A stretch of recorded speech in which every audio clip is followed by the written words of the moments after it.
is like getting into Willy Wonka. Not a lot of people, we don't let a lot of people in. We don't have people come in. So it's got all the lateral information. We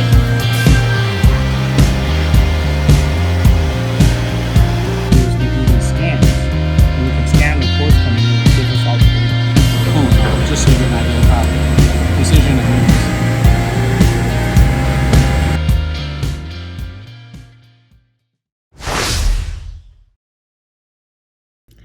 Hey guys, welcome back. So today I am in LA randomly. It is car related, not car related at the same time. I'm just out here for a quick trip, literally in and out, in today, out tomorrow, like pretty early. So I flew in just a little bit earlier than I had to so I could check it out because I love spending time in California. I don't know why. Great place to visit. Got lots of family out here, but not seeing any family today. Something I am seeing, however, is Isky Racing Cams. So I've been here before and had a chance to tour, but I was super close to it today, so had a little bit of time, so thought I'd stop by. I know there is a new cam grinder in the shop, lots of other stuff, so I thought I'd take you guys for a tour and see what all happens inside of Isky Racing Cams. Like I said, been here before. There's lots of history in the building. This is the original building. For some reason I feel like there's one before that. We'll ask and we'll correct that if I'm wrong. But anyways, gonna go in, check it out, and I see palm trees in the background, which makes me happy. But that is not the point of this. So let's go in. Not a great angle. What angle do you want? From up there. Too bad. That's fine. Okay, so we're back. We're live. So Nolan here. This is the guy that was in the last YouTube video that stood on his phone and texted while we were all working. I was gonna help Westbuck. He was there changing the tire, and I thought he's got it handled. I didn't help, and then he tore his bicep. Poor Wes. So sorry, Wes. I should have helped you out. Yeah, but more importantly, yes. I came here in 2020 right before like the world ended. For sure. And we got some videos and pictures and stuff like that. But I never actually did any video like tour or anything. So this is the first. This is the first. Yeah. So I thought it would be cool. You guys have a fancy new machine in the back. We have been investing in a lot of infrastructure for the company now. Yeah, definitely. We have the latest and greatest Landis cam grinder. So, I think it'd be neat to see the process from beginning, like where Ed started with his first cam grinder, to like this monster of a machine that's back there right now. We'll bring you out in the shop and show you the very first cam grinder that Ed ever ground on, that the company started on. It all started from this one cam grinder. That was made in early 1900s. That's pretty wild. And that's what he started grinding on in the 40s. So something when I was like doing my intro that I was not sure. This is, for some reason, this isn't the original building, but it's basically the original, right? Yeah. So what happened was we were in Culver City for many years. So we were on the same little plot of land, which the building is still there. And it was Edelbrock, and everybody was there in that little building, and it grew from there. And then we moved here in the 60s. We had this built in 100,000 square feet plant. So yeah, pretty good size. Yeah, pretty good size. So that answers the question that I had earlier. But I say we head back there and check it out because it's a pretty neat process. The new process, I don't even know if you can call the new one a process. Yeah, well, it's the interesting thing about it is that you'll see from the 1940s, that's all the way through to the 70s, 80s, and then all the way through to 2022 and beyond. So it's the best cam grinder that's built right now by Landis, and our guy Tom that's out there worked at Landis for many years, so he's dialed in the machine for us and got us up to speed. So it's really interesting to see all the stages of cam grinding history all in one building. And some parts still being utilized. Like we were out there and you saw a 6-cylinder being done. Yeah. It was a Dinosaur motor. It's a 60, 70-year-old motor, but we can still do it. And then all the new stuff, like the LSs, are all done on this Landis. Yeah. All kinds of cores out there, like so many different things. So we'll go check it out. But in case you guys didn't know, you guys have probably seen Isky associated with everything Street Outlaws and Drag and Drive. So Street Outlaws, Drag and Drive, everything really. Everything, but I'm just. Ed got his big start when he started growing in the Cup Series. Early on, he started using his cams. This is in the 50s. So yeah, it's really interesting. It is. Maybe we'll touch base on a little bit more history when we close this out. But let's go check out some cam grinders. All right, let's go on a tour. So So, this is the first grinder. I'm gonna flip it around and show you guys everything, but this was, you said 19 teens. Made in the 19 teens, yes. It's the very first grinder that ever acquired. So let me flip it. You guys check this out. So this is it right here. This is the grinder that started the company. It was just a lathe, and he adapted it with a rocker table so they can do camshafts. This still works. You can do some Model A's and B's on this. We have a bunch of old masters that we still do it. But it was just cobbled together, and this is actually what started the company. We started using this in 1946 or 7. Wherever we've moved, he's always kept it. So this is the very first generation of camshaft. You can see it's just chain driven there, and you can see where it was a lathe, and they added this table on the end of it. It's pretty amazing ingenuity that they have. Still use it from time to time on special oddball deals. Okay, but, I see what you're saying. For the first, I would say, 20 years that he used it a lot. It was always based off of this one, yeah. So you're saying your Model A's, Model T's, like you'll do cams like that on this? Yeah, they can still do some of the old stuff on this one. It's very interesting. Still do regrinds on those. It's very popular still. We're one of the few that can still do it.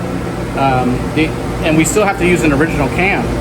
And they were very soft in those days, so we can't put too much of a grind on it, but we still do them all the time. Okay. Yeah. That's kind of cool. That's kind of cool. That's something I didn't realize. So that's pretty neat. So when you guys see where it started to where it's now, you can see like the evolution. It's truly like evolution. Ed's garage is how it started in the 40s. So let's go to the next. So we'll jump about 25 years in evolution to when he started making his own cam grinders because he couldn't buy any. Okay, let's check it out. So walking past, I didn't even realize these were little bitty cams sitting right here, but they do everything from that to like... Yeah, we do Briggs, Strattons, all different go-karts, junior dragster stuff. That's wild, look at that. Part of our small cam division. That's pretty neat. So I didn't even realize that's what that was sitting there. I just saw the gear, and that's pretty cool. So all the way from little bitty cams to cams like this, Chevy 6-cylinder. Chevy 6-cylinder, dinosaur motor. Not a lot of people do these again also, but we still do these. And our newest Landis that we're ordering is going to be able to do all the 6-cylinders, the Cummins, the big diesels, things like that. So we'll be able to move all that over to the newer Landis also. So this is the step from that to this, a 25-year-ish 25 years, yeah, and then we'll go to the next machines that he built himself. So while we're over here, I know in the cabinet there's some masters. The secret masters. Are they secret? They are secret, yeah. That's these are the old-timey masters. We have masters all the way from the 40s to now. Okay. Recently, they're called plate masters is what they are. Can you show us a master and explain to everybody? All right, let me get the combination for the giant master safe, and then we'll open it up. Okay, perfect. Yeah, there was not much combination required there. For those that don't know, can you explain how like a cam grinder like this works, masters, and just give the process here? Okay, so we've opened one of the machines, their little master clusters that they have, and these are called plate masters, and these are really what the rocker table follows to grind the cam. So let's pull one off and we'll take a look at it. So this right here is an early 40s. This is called the Max 1 grind, and what that is, it's for a flathead. So this is the Max 3/4 grind.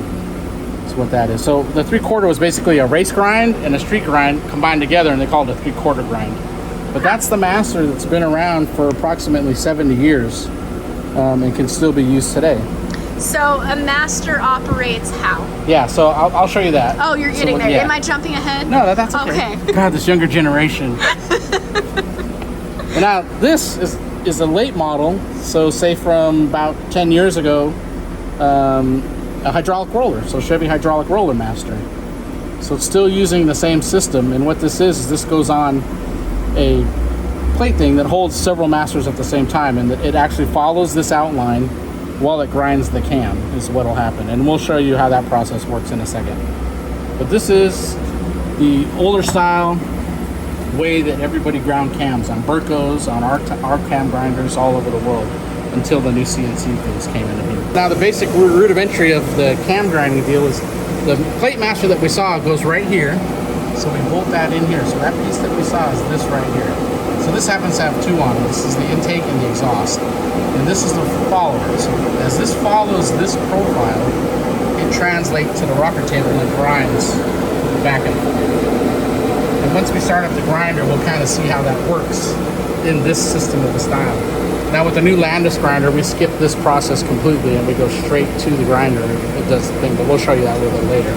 So for this process right here, like if you were grinding this cam, what is the time on that? This would be about 30 minutes. 30 minutes to grind? To grind this, yeah. And this is 6-cylinder, so it's 12 loads only, but it's a wide cam. Right. So just think we're going from 30 minutes to do this process to what we're going to go over there and it'd be 3 to 5 minutes. What? It's a big difference. It's pretty crazy. Yeah. You were explaining earlier, the notching.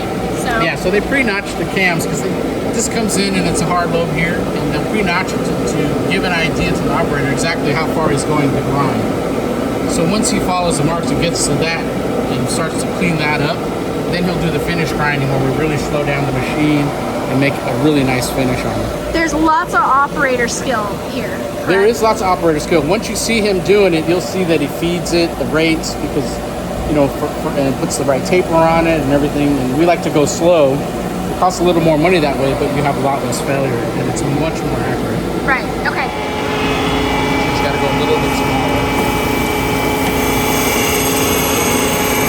So see, he's adjusting it. And this is where the feel comes in, what he's doing by hand.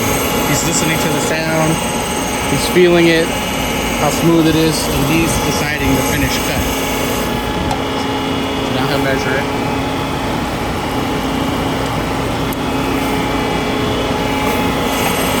So it's really tradescraft when you're grinding like this. That is. That's not just like start it and run it. No. It all goes by feel and see his magnifying glasses on there. Yeah. That he has. Oh, wow.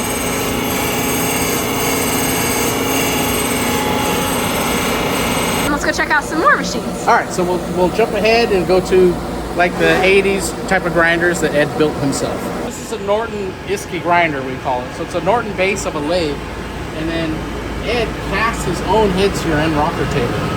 So he helped design this and put them all together. So a lot of the grinders that we have here are all made by Ed.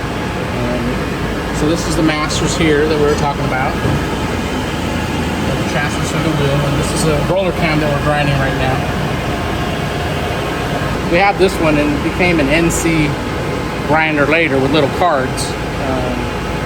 And then we went to making all the masters on CNC and doing it that way. So that's how we generate the masters, which we skipped that step. But the masters used to be generated by hand in the 40s. They would grind, they'd have it on a little table, would come down and grind a flat, 360 flats. Really? For the 360 degrees.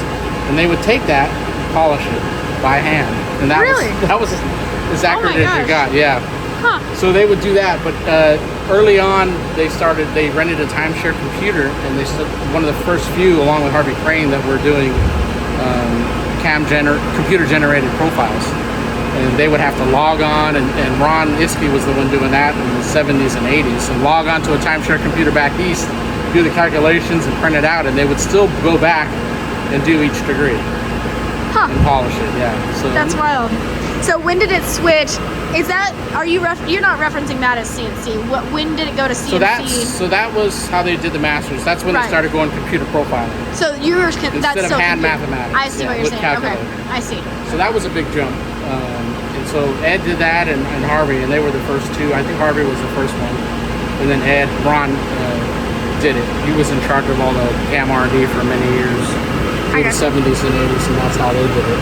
And then when we got to the 90s, then we figured out a way to translate that and make CNC masters. So all the master plates that you see now, even that flathead, we have the old version, and then we have a newer version that's been updated. The ramps have been updated. Right. The good thing for us is that we go through and update the ramps with new math and new programs all the time, and update them and cut new masters for it. So it's constantly evolving, even though it's the same flathead engine. Right. The same master, it changes here and there. I gotcha. Cool. So this was 80s, and so this carried you all the way up until 20. Yeah, we still use these depending on what it's for. But then we went to NC control, where we have a box and you put in a card and it grinds it for you. So it's all automated and stuff like that. So it takes some of the operator out of it. But still, a lot of the people that have worked for us have been here 30 years, 40 years. It's a long 58. time. I was talking to Yeah, shop the shop foreman foreman. Mike, he's been here 58 years. Nolan goes, how long have you been here? 50 years? He's like, 58. Imagine that, 58 years. But That's wild. it's because we're a family business and we still take care of all our people because we treat them like family. I mean, that's really what it's about. I would say 58 years speaks for itself. Yeah, definitely. All right, let's go check out the next one. All right.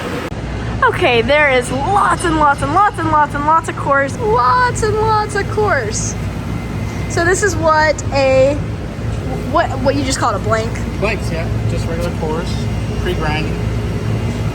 Inline for the inline to get ground. So you can see it's got like a rough shape, but it's gonna be ground. Do you guys heat treat before or after, or treat? No, they're already heat treated all the way through. All the way through. So Yeah. you can. So it's not like that core can go on the machine, grind, and then. Yeah, no, it's all set to go. Once it's ground, it's if it's a cast, we parkerize it, and if it's roller, we just oil up and ship it out. We do everything: the Oldsmobiles, the Model Ts, to Volvos, to Opels, Yeah. Nissan. Yeah, we still do all the Nissan, competition stuff, like the L20s, the L80s, anything like that. I mean, It's a lot. because we have a whole separate import catalog. Most people don't know. I didn't know that. Alfa Romeos, yeah, all that kind of stuff. And then the regular cores here.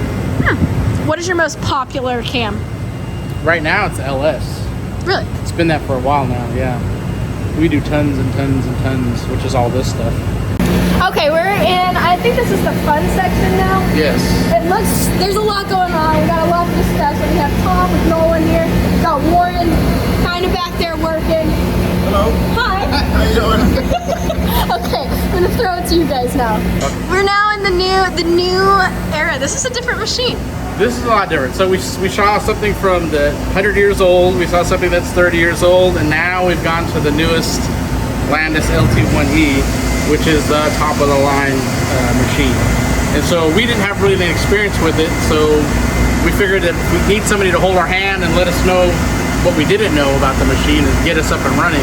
Who better than Tom Vogel, who's been at Landis 44 years? 44 years, yeah. Recently retired, Yes, right? yeah. And so you've been here 3 months so far and getting us going and getting all the profiles done and setting it up perfect. It's been really seamless, but it's so advanced. Tell us about the machine a little bit.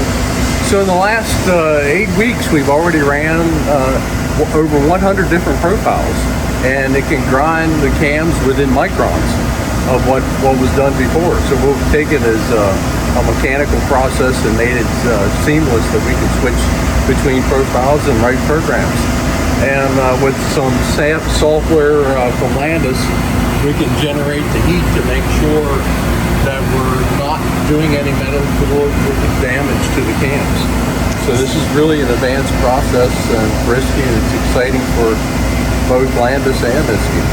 That's awesome. That's quite the difference from those masters that you showed me over there. So like, for example, we were talking about the craftsmanship of those guys that have been working for us 30 years, and you'll see that he's, turning it in a little by little.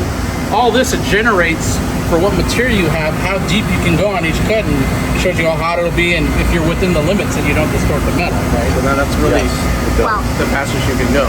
So there's so many things to take into consideration: wheel speed, how fast it's moving, the material that it's cutting, and Tom is been in charge of all that. The wheel's running at 120 meters a second when we're cutting the steel camshafts. So Oh, wow. put that in relationship to the cars, it's pretty fast. How many RPM would that be? It's over 6,500. Oh, 6. That's a lot. That's It's still a lot. That's amazing that Yeah. it does. Yeah. And so we've gone from cutting a cam at the fastest ever in 30 minutes to now it's We've been down as low as 5 minutes. Oh, wow. it's about 5 minutes per cam finished. The good thing is we have such a good RA that we don't even need to do any polishing or soaking So, it after. explain. Explain that a little bit.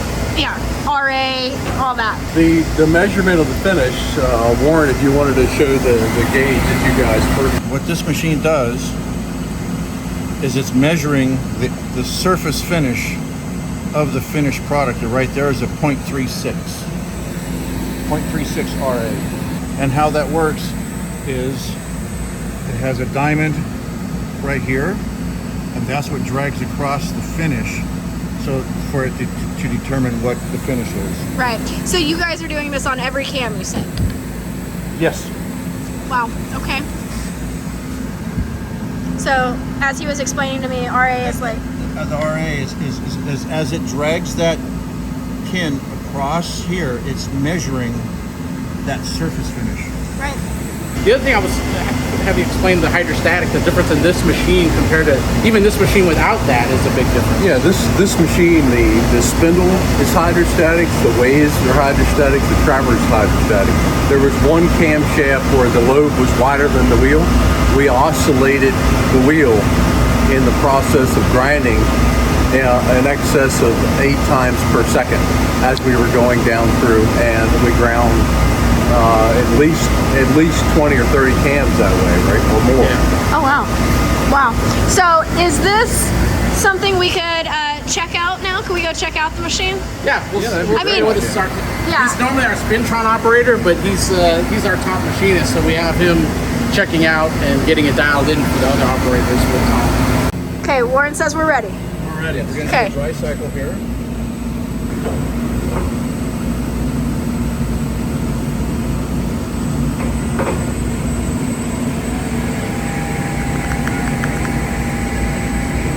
That's what it would be doing without the coolant on, so you can see the wheel moving, it's spinning. Right. Alright, so that's the finish. See how slow it goes to finish yeah. it now? Okay. Make it nice and pretty, back out, and then go back to the next. So that's one lobe done. That's one lobe done completely. That's pretty awesome. Pretty fast, right? When you compare it to what we showed you on the other one, it's a big difference. Huge difference. So this is quite different from the machines earlier. It's just the evolution, but it's super cool. So this is one machine, and then there's a second one on order. So you're gonna have 2 of these machines. Yep. Yeah? We have to wait 9 months to get the other one, unfortunately. Shortages and all that stuff. It's a pretty complicated machine. Have you walked around it? No? Would you like to show me? Okay, so, So it looks very small footprint in the front. yeah.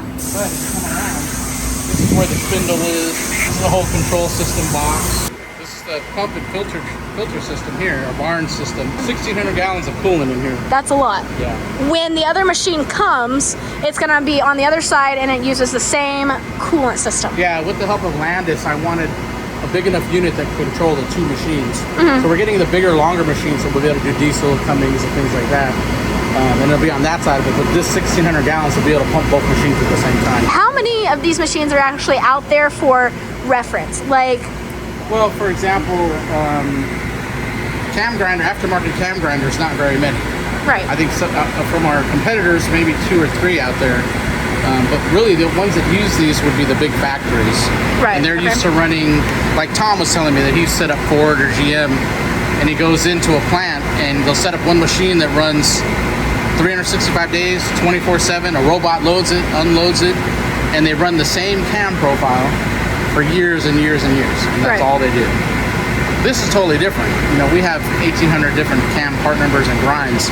So it's something different for them to have so many switchovers. We're not doing production, we're almost doing drop shop. We do 5 cams at a time, 1 cam at a time, like for our street outlaws and stuff like that. Right. So it's a little bit different. So a lot of the manufacturers haven't gone to something like this. We're one of the, I think we're the only one that has a hydrostatic machine like this. Right. Okay. A lot of the LS guys are running older CNC cam grinders and things like that. But on this one in particular, I wanted to get the best one so that it would last the longest and also be the most accurate. I really didn't want to have to do polishing or anything after because that takes more time per cam. It comes out I of the wanted machine. to grind it, Right. oil it up, and put it in the box. And That's what awesome. we've accomplished.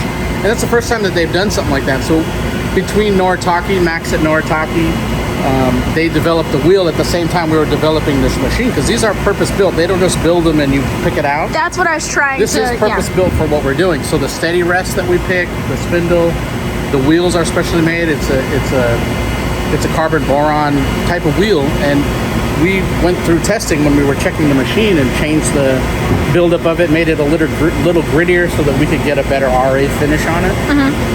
Because we don't want a plunge cut like a factory would be doing. So they just we want a real nice precision finish on it. It all has to work together. And so when we have Tom here, it's because he has so much experience that he'll be able to say, you know what, we tried this at Ford here, or we tried this at GM in Brazil, or we did this and this, and he can dial us in. And that's why it's so important to have somebody like that out here to do this with us. We wouldn't be able to do it ourselves. We don't know enough about the specifics of that that we could do that. Right. This is a very special machine that's not just like you go pick out a CNC off the shelf, so to say. Like, it's a purpose-built it's for your specs. So when we were going through some of the specs, I would ask questions and I'd realize, I didn't think about that yet. So okay. Right. For example, this cooling system is made by Barnes, and it's not made by Landis. But I told them, when we want to check it out, we want everything running. I want it all together. I want to build it so that we can hook up another grinder to it. Will you help me set that up? And they were willing to buy the machine for us, hook it all up, design it, do the software so that it all works together without us having to do it. If we had bought this separate and landed this after, it would have took months and months and months for us to figure it out. And every step of the way, they led us down the right path to what we were doing, because we're very specialized. Right. Normally, a machine like this, to get your money out of it, the investment, you have to just plunge through camshafts, and we don't do that. We're precision, specialty. We'll do 10 different cams in a row. Right. So we need to be able to do that consistently without a lot of trouble on setup and things like that. So it's a whole new ballgame doing it this way. Pretty neat to see where it came from 100 years ago. It's really interesting to now. Because Isky, we're a family-owned company, always going to be a family-owned company. We're investing in infrastructure, and this is like getting into Willy Wonka. Not a lot of people, we don't let a lot of people in, we don't have people come in, but, we figure in this new day and age, we'll let people see what it's like behind the curtain. We've been around so long, we've been in business over 75 years. So this is pretty cool. This is hand-drawn, you said from the 60s? Yeah, so this was done by Universal Camshaft Company, Muskegon, Michigan. And this was an 8620 Chevy Bigglebach. And this is how they used to do it. So this had all the lateral information. What number 1 was an exhaust, number 2 an intake, had all the journal diameters and all that. And so when they were producing the cam, this was their blueprint, which you would never use now. It's all CNC stuff now. But this is cool though. To go back through, these are the angles on each cam. So you can see number 3 from the center pin, number 1 intake straight up here, the rotation. All the dowels on there, the gearing, the bolt pattern. So when they're actually making a cam from scratch, they would use all this stuff. That's pretty insane. Yeah, and so we have notes on them and stuff. And what we do is, when we were putting all this information into the Landis, we use this original data to go back and double check what we were actually measuring. That's so awesome. That's cool. I think this is just like, this is almost more neat just because like there's a lot of history right here. Like this here is probably 40 years old, I believe. Or actually, this is probably 50 years old, this sheet. So we have it in the archives. So we have this for every camshaft that was ever around, really. Really? This is what we do. So we have prints on every one of them. So when they come in, we can cross-check them. The amount of paperwork. I can't even imagine. It's pretty cool. This will be all done in archive. What I'll do is when we go up front, I'll show you on my laptop what we've done instead of this, and I'll show you what the new modeling looks like. Yes. So this is the old style, and then we'll go up front and I'll show you. Number 13. Cool. So, for example, we were talking about the prints that we had up earlier that we were going from the Camshaft Machine Company. Now what we do is we do these scans, and we can scan the cores coming in, and it gives us all the data points. So we're doing an access through it. We have mentions the cam journals, the timing pin, things like that. And then, like we showed you on those, we'll get each angle between what the core is that comes in and what it is. And so this is a new way of doing those prints. Quite different. It is quite different, and you get a totally different report from it. This is that same cam lobe, and this is the data that comes off of it, basically. So you're looking at your angles, intake and exhaust, where it is from the pins, and you get all the same information, but through a scan. So it's much quicker. So lobe widths, journal widths, dimensions from 0. Do you guys do these scans, or do they come from somewhere else? We do the scans in-house now. We have a reader that'll scan it for us. Gotcha. So, which is very cool. So this is what a sample cam design would be like. So this is for a Ford flathead, which we still do. We did a Max 1 grind for about 50 years, and now with this new computer and the CNC, we've done a Max 1 Plus. So we've redesigned it totally using today's technology. So this is, for example, what it is. So I'll turn these off so that we can go through them one by one real quick. So this is just basically a cam lift and valve lift here that you see, and you have all your numbers. And then you can look at velocity. So you see the velocity here coming through. You can look at acceleration curves, which is here. Comes down, and then the jerk. And what it does is tell you at each duration where you're at, like the overall duration on this, it shows that. The max lift is 365, but it has all the angles. So what we do is we take this data and we turn it into machine data, basically, and goes right. We can go right from design right into the machine. Actually, we can do it wirelessly into the server of the machine. So I can send a master right now, and we can start cutting it within a few minutes once they load it. Oh, wow. It's so much faster instead of generating that plate master that we Right. were talking about, doing it by hand, cutting that, then going to the machine and verifying. So it cuts it. The time is saved. That is a big difference. So I would say we successfully showed the journey from early machines to early all the cam way, grinding and all the way to like doing it on a laptop and sending it out there. Yes. So exactly. pretty cool. It's much faster now. it's pretty cool. Much more Okay, accurate. so I'm gonna flip this around and we're gonna close this out. Okay, so with that said, I would say that's a wrap. I don't even think we touched an ounce of what could be covered here. Not really. I mean, we didn't even go into like Spintron or really design or Like, anything like that. It's At all. there's a lot more that happens that people don't really understand. It's like camshafts are like- still a black art to I was most gonna say people. it's like a black magic. Yeah, Kinda. and it really is. You've kind of seen like things that we have to take into consideration, design and Yeah. production and things like that. It's not as easy as people think. I have heard people say that they have got cam design figured out. Like, don't know Yes. what all, and I'm like, once you think that, I feel like anytime I've heard anything about cam design, Yeah. I realize how little I know. Like the Cam numbers that you design, see on a yeah. card are very. I'm very lucky in that I've learned from Ron and Ed growing up, and then also that they sent me to Harvey Crane to learn. So I learned his way to do it, and he told me I really wanted a lot of hard and fast answers, being at a younger age than most people that he dealt with, and being of the computer age, like I was that first group of the computer age kind of design. And his answer was always WEW, and I'm like, well, what does that? He said, whatever works. Oh. So you can theorize and say, I think this will work, but until you put on the dyno or get it on the track, even there's a lot of dyno queens, but you get on the track in real world, you got to cut a little timing out to get that 60 foot down. It totally destroys the cam and the flow. And WEW. So that's kind of interesting, actually, if you think about it, because as we're sitting here talking about all these like computer situations, there's still the whole like, is rudimentary, is that the right word? Like the basics, like where you go back to like, does it work? If it works, it works. Yep. And if it doesn't, it doesn't. That's right. So you have to, it's still got the comments, it's still got like all of the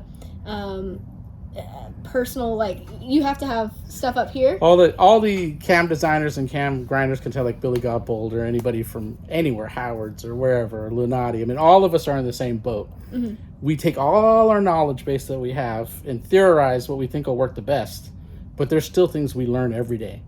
And the thing is with everything changing so fast, different heads, different law. Yeah. Like Steve Morris, what works for him one year, the next year he doesn't want. He wants something different. A lot of engine builders are like that. So it's constantly changing. So you have to update. Being a family business, you have to really invest in the infrastructure to do it and the time that it takes. It's not easy. Right. It's hard to find really good engineers, good workers. But we've constantly done it, and there's not a lot of turnover because it's a family business. So we just keep plugging along and stay constantly in it. Guys like Rod, our main tech guy, he's like he went out to the race this weekend. That was in Erndale just to see what's going on. I'm always at the tracks trying to see what the new setups are. When we sponsor somebody, it's always a different setup. Like you might have Scott, who's a Pro Charge Hemi. Then you have Cody Baker or Dean, that's a screw blower type of deal, or twin turbos with LUTs, things like that. Every bit of information we take in, and that helps us be a little bit better. But you still, whatever works, right? I like that. You still have to. You're never smart. You're never done learning. You have to constantly keep up with it. And it is rapid acceleration, I feel like, or rapid change in speed and technology behind it and everything. Like, if you just look even in the last 5-10 years, like the progression and people's like warp on like what is fast and what is high horsepower it's totally different. Yeah, when I was coming up, like, you know, I got to drive a pro stock car for a little while there and tested it and things like that. And you know, that was the times of Glidden and everybody, and we were trying to break the 8-second barrier. And, you know, we'd shut it off right away and get pushed back to the pit. Right. You know, and now the Street Outlaw guys, they're running, well, I shouldn't say what they're running, but they're super fast, you know, 0.9 something, you know, 60 foot, you know, like some of the drag week guys like that. And then, you know, like you're running 7s and you're driving 200 miles. I mean, it's unbelievable how the parts have improved and what lasts. You heard it here. Yeah. Even Nolan, in a roundabout way, called me fast. You are a fast girl. Yes. No, that's my term. I've been saying. Yes, that's what I'm saying. I want to be a fast girl. Yeah, you are fast. You could get faster. I think you could get into the 6s if everything goes right. What do you mean could? Well, you ran 730. Did you hear the doubt in his voice? I'm just saying. Could. Well, we'll try a new cam. We tried a new cam this time. It went better. It did. You know what, though? I think our hold here is not necessarily that. I think we've just worked out some bugs. Yeah, we were running 730s on half of a full converter. I know, that's the thing. Just think if it actually grips and goes. So. Yeah. Let me get up here. His doubt there is unjustified. I don't doubt, but like you say, you could to get onto my wall of winners. You could get into the 6s. You could. I've been a winner. True, you did win Rocky Mountain Race Week. Do you hear the disrespect here? No, I'm not saying anything. You're terrific. Okay, you heard it here first, people. I'm awesome. Okay. And signing off. If you guys like these videos, though, interestingly enough, Isky has their own YouTube channel. Is it even running? It's starting to be up because we were talking about all the content we're going to do. We're going to do a bunch of fun stuff with Alex and the Outlaws and some indie stuff and a bunch of trips. We have a lot of stuff coming out. It's going to be really fun, so stay tuned. So if you like this kind of stuff, can they subscribe? Is it where they can? Is it up and going? Not yet. And that's partly your fault. This is my time that I get to call him out for not getting his stuff done. Because last week, he busted me out as soon as I walked in. You didn't post enough on sick week. Just like all of you guys called me out. Nolan called me out too. Well... busy running a company. We're trying to get this machine set up. No, okay. I'm just teasing. Okay, well, the YouTube will be active sooner than later, but until then, you can follow on Facebook and Instagram. Facebook and Instagram, yes. Yes. And our website, iskecams.com. And if you need to order a cam, go to the website. Go to the website. Contact information. Or you can call. You can still reach people here without getting put on hold. That's where the and number talk would be. to real techs. Yes. That's where the number would be. Yes, on the website. Yeah, you can talk to people. And Facebook. That's a big deal. It is nowadays. Yeah. Especially people that have built engines and things. So it makes a big difference. Facts. So stay tuned because there's going to be more of this. If you guys like this, let me know. And if you have ideas of what you want on the Isky YouTube, yes, let us know. Let him know. I'll probably be the one shooting the video. Actually, exactly. I won't. I won't be shooting it because we both know. We all know here that I can't even edit and upload my own, but I'll help. Yes. At some point. So that's it for now. We'll get it all done. That's it for now. And do you want to sign off or me? You can sign off. But thanks for watching, everybody. I hope you enjoyed it. That was so lame. Okay. As always, be happy, go fast, and stay pretty. I will see you guys next time. That was a perfect closing.